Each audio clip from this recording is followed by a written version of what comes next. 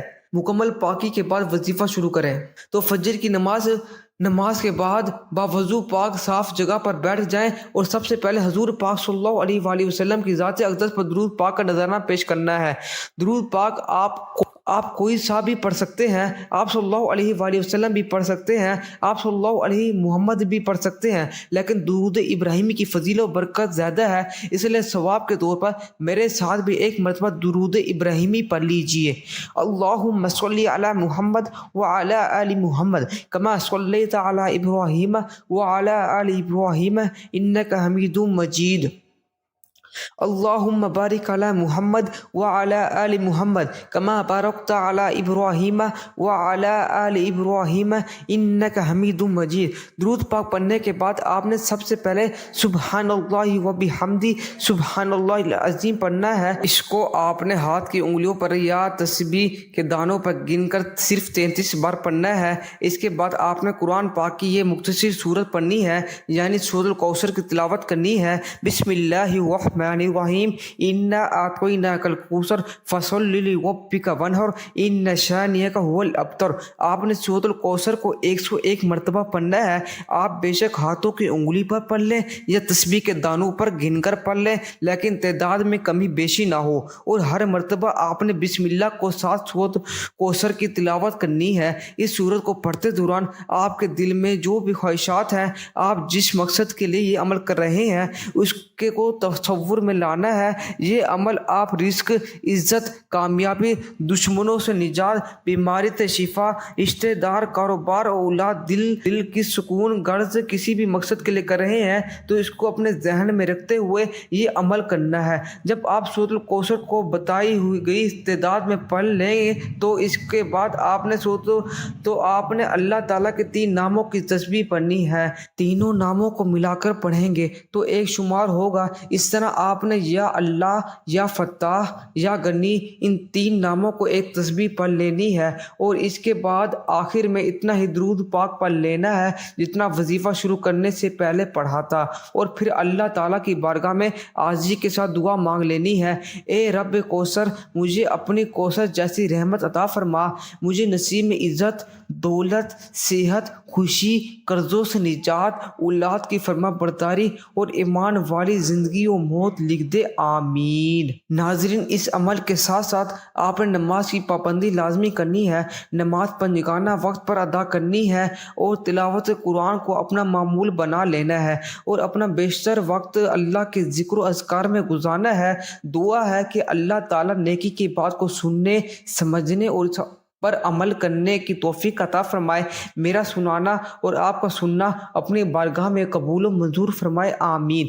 ناظرین، گزارش ہے کہ اللہ کے 99 ناموں میں سے کوئی ایک نام لکھ کر کمنٹ میں ضرور شیئر کریں۔ اللہ تعالی ہم سب کا حامی و ناصر ہو، آمین۔ جزاک اللہ۔